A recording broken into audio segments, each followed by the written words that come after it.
In this episode of the Omega Podcast, we have a supercharged conversation with Tommy Flaim on ESG, CPG brands, and having a global impact.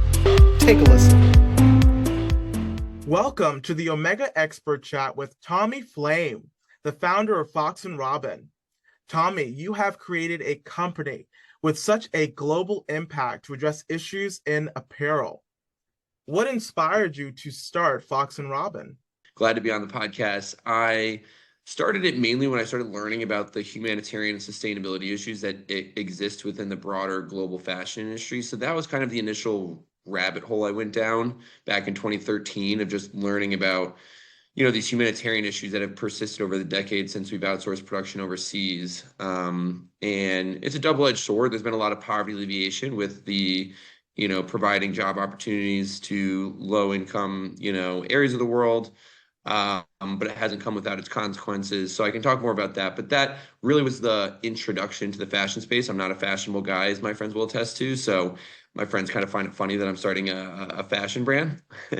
But then after, learning, deciding to do something, create a responsible clothing brand in the space, the activewear lens came secondary for two main reasons. One, it's what I knew. I played soccer and tennis growing up.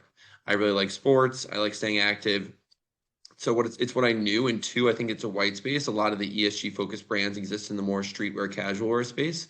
And then the North Star just became creating an activewear brand that I holistically loved in the absence of one that existed. So that involved Lululemon quality products at a more reasonable price point, a Patagonia-like focus on addressing some of the ESG issues that exist, and as a washed-up athlete, a little bit more of a comedic, relatable tone of voice in regards to our marketing efforts, just because the people we're talking to are likely playing sports and working out as much for mental health as physical health. They're not necessarily training to be an Olympian or pro athlete. The fact that you went in and you did the research. I think for a lot of entrepreneurs, they don't initially do the research on their marketplace or understanding the opportunities within those niches. Can you share a bit more about what that starting process? Because as you probably already know, when you were entering into the market, there's a lot of options, right, on the table when it comes to apparel and fashion. How did you sort of recognize the niche that there was an ESG gap, or for instance, like that there was an addressing equitable pay to those overseas? How are you able to sort of start that process in the research? I became aware of the issues after watching the pitch of a company called New Solo, and the founders, kind of pitched their business Shark Tank style in a room full of impact investors. I was a fly on the wall. It happened relatively organically and very gradually. I would not say there was a light switch where all of a sudden I became passionate about it and was aware of all the issues and the white spaces. It was very gradual. But that was, the first time in 2013 when I started going down the rabbit hole of learning about these issues. My cousins are fashion designers, watching the True Cost documentary, and the more you learn about it, the more I became aware that a lot of the ESG, focused brands don't exist in the activewear athleisure space. So kind of recognize that white space as I did more research. Thank you for doing that. I know that you've made such a large impact in such a short period of time based on the launch of Fox & Robin. But as any entrepreneur, just any successful business person understands, it's really critical to have a mentor, someone that you can be able to relay your ideas or to enable to get that feedback throughout the process. Who has been a critical mentor for you to accelerate your business growth? I'm going to answer this maybe a little differently, just because I think my parents are good mentors in regards to kind of molding who I am, which I think is conducive for entrepreneurship. I think I'm a relatively independently thinking, I think independently. My parents also provided, a secure upbringing where I was not necessarily risk averse. I would not say my parents are great at business. So like my mom, I don't know. They invested a small amount, but I don't know. I think my mom considers it a donation, so I can't say that they were helpful in the context of starting a business. In the very, in terms of like accounting and finance and raising capital, those components of raising the business, I guess I'll separate that. But no, I think, I have the gumption and independence I do because of my parents in large part. As it relates to more business building aspects like capital raising and valuation of the company and different customer acquisition channels, starting a CPG brand, that mentor, I have one mentor from Outdoor Voices that has been instrumental in forming, Outdoor Voices is still well, I won't get too much into them, but just taking some of the learnings that he had from his experience growing that company has been very applicable and relevant experience for kind of guiding me. And something as simple as, the customers you acquire on Instagram tend to return more. They tend to be more shopaholic consumer, basically less loyal. They're not as high quality of a consumer that you might acquire from other acquisition channels. So that nuance has been, kind of instrumental in how we think about customer acquisition. But yeah, I would say in some parts, my parents, just given my character and just who I am. And then as it relates to some of the more tactical pieces of building a business, that Outdoor Voices, advisor. That's incredible. Have you ever decided, there's certain individuals that you won't listen to, right? As you continue to build your brand, build your company, there's a lot of different voices, a lot of feedback that you're getting from different individuals, from family members, from friends, from colleagues that you used to work with. How do you particularly discern between who to listen to and who not to listen to? Or do you kind of have a format or a criteria in place? Yeah, it is funny. The amount of unsolicited feedback and advice I get is I had no idea starting this that I would get. Everyone has an opinion in activewear. Everyone wears clothes to work out theoretically. So there's a lot of opinions out there, and whether it's a friend or an investor or a partner, a lot of people have opinions. So I think it is important to simultaneously, my strategy it relates to getting people's opinions. I tend to be more pro when I want an opinion, and it's usually related to product development. So if we're designing a men's cross country short, for example, I did not run cross country growing up. I'll run maybe 2 miles or 3 miles, but that specific apparel item, I solicit feedback from cross country runners. So we're partnering with the Notre Dame cross country team, or one of our investors ran cross country in college. So they have more sophisticated opinions about that product. Or if it's a woman's exercise dress or, a woman's tennis skirt, I'll ask one of my friends that grew up playing tennis. So that is when I really appreciate feedback, when I am kind of proactively seeking it out. As it relates to, building the business, a lot of people tell me to focus on SEO, or I had this one girl at a pregame say that we should just have Beyonce wear our stuff to make the company grow. And I mean, if anyone listening knows Beyonce personally, just let me know. But it's just, you got to just kind of trust yourself. In entrepreneurship, you're betting on yourself and having a manner you see appropriate. That's incredible feedback. And just to be able to weed out what's applicable to you and what's not. I think as a lot of founders, they allow too many people to, have a seat at their table. And you don't really need to have all those voices, because I think that distracts the mission, that distracts us as founders from the vision as to what we're looking to accomplish with our businesses. But I think for any entrepreneur, any founder, we didn't just get here overnight, right? There's a process that comes into play. And I know from our recent conversation, you shared that you worked in investment banking. But in investment banking, that's an entirely different domain, entirely different mindset that in certain areas can be applicable to what you're doing now. But what piece of advice from your time in investment banking assisted you with your launch?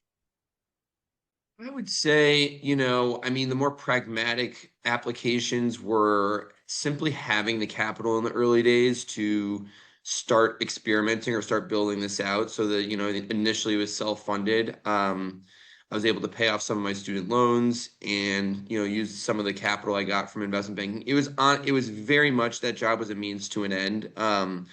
in many regards, it provided me a decent skill set. I'm pretty good at making Excels and PowerPoints, which is helpful when you're making pitch decks.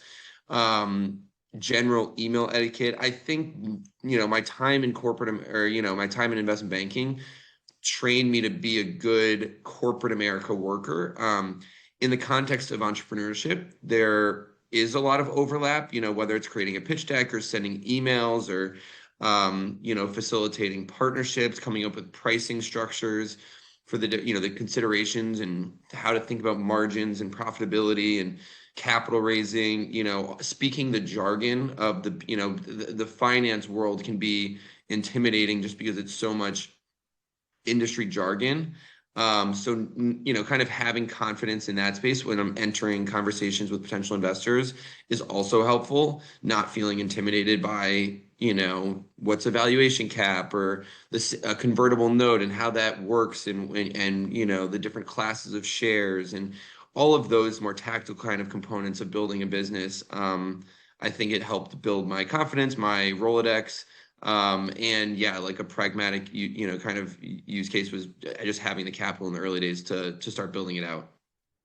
Yeah, that's fantastic. I'm telling you, doing those due diligence, doing the research as well as the homework on the back end will just help the journey in the long run. And I think from the very first second you launch, and I remember when you initially launched, if I'm not mistaken, in either early 2020 or early 2019, you just literally just catapulted. And it was just so incredible to see and just be a part of I'll call it the fandom of what you're doing there at Fox and Robin. But I know for many entrepreneurs, our listeners, in starting their own businesses. I've talked to many prospective founders that they talk a lot about, what it's like to, get your first seed round, or for instance, even approach, investors. When developing your angel round, what was some key details that assisted you in achieving your 1 million cap?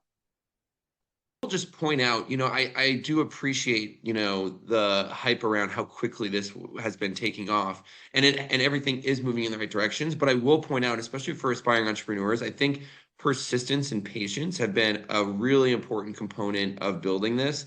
I've been working on this for about 4 years, and it feels like it's just starting to, you know, more or less take off or really starting to have legs to it.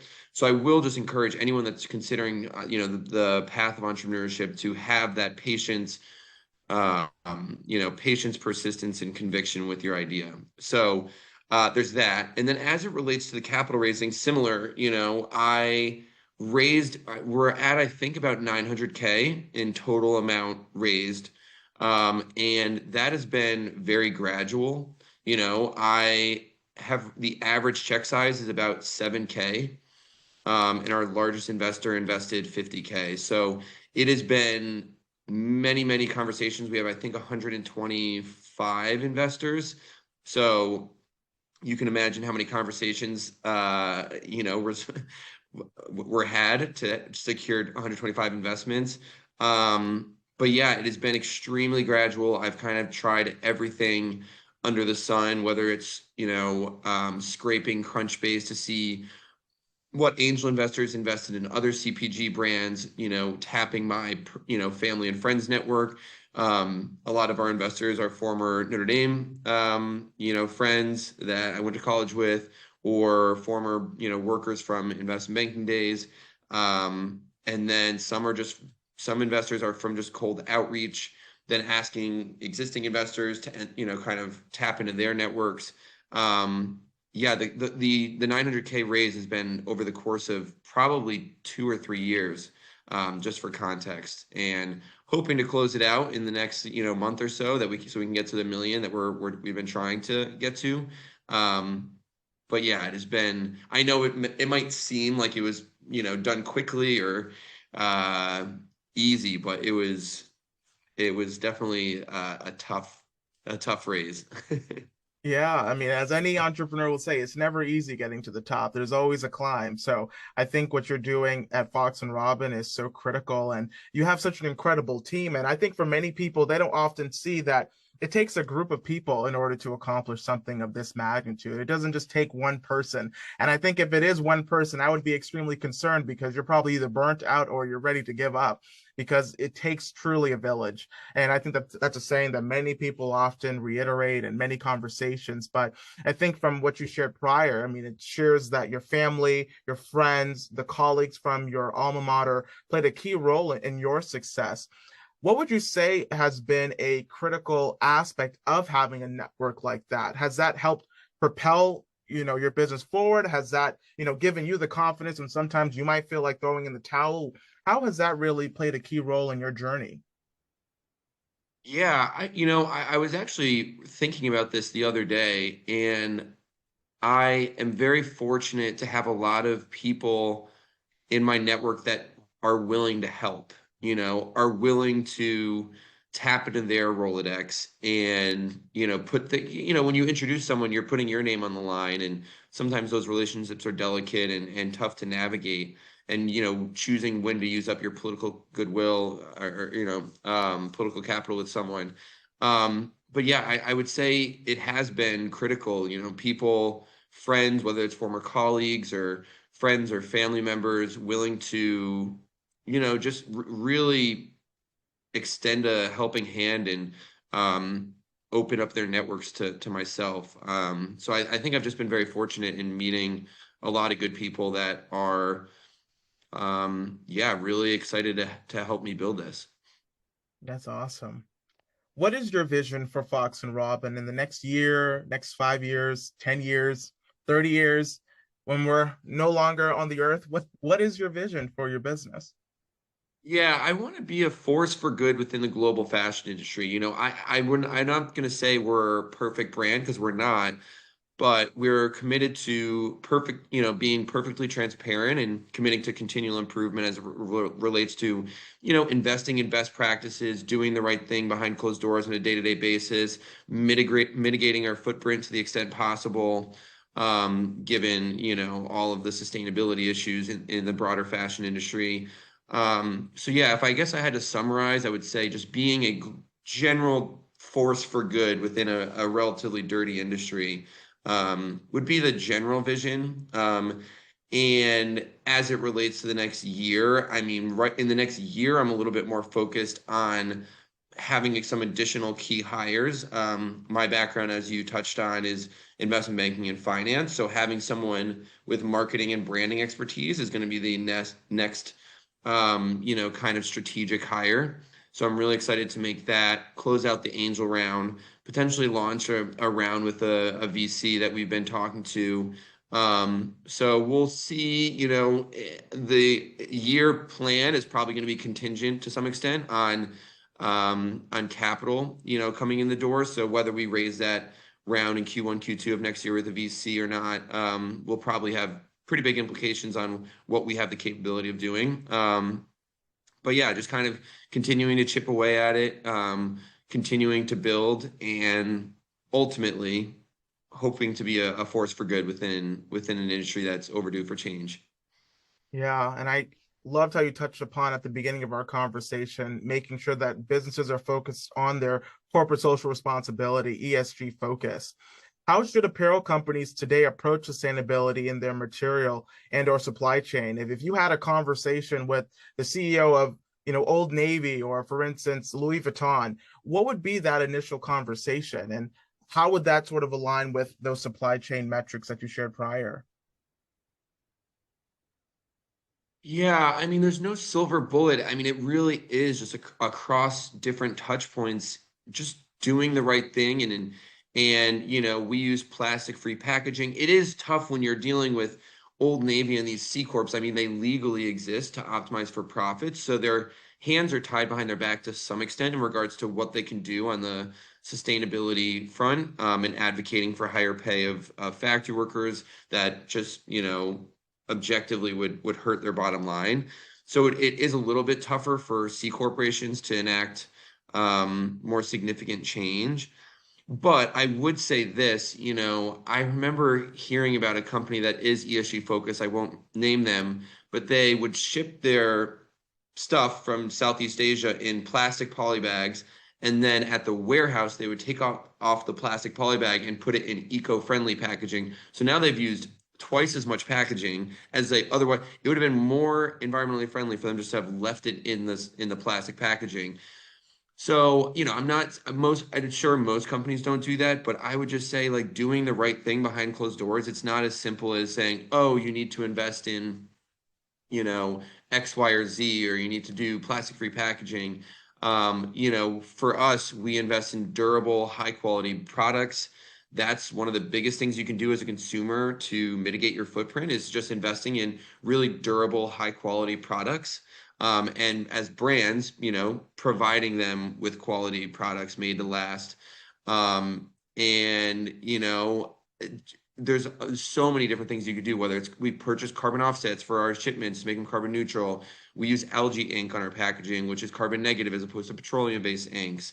We donate 1% of sales to environmental nonprofits to kind of offset some of our, some of what we do in regards to putting CO2 out there, and contributing to, global warming. So there's a variety of things you could do. I would just encourage brands to do everything in their power to, yeah, just mitigate your footprint. I don't really like using the word sustainability. There's not much about the fashion industry that's truly sustainable.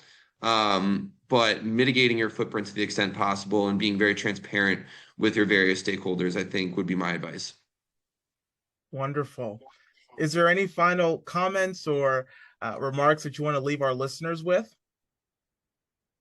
No, but if you're in the market for some holiday shopping, we have some new products, and our website is foxandrobin.com, and our social media handles are all at Fox and Robin.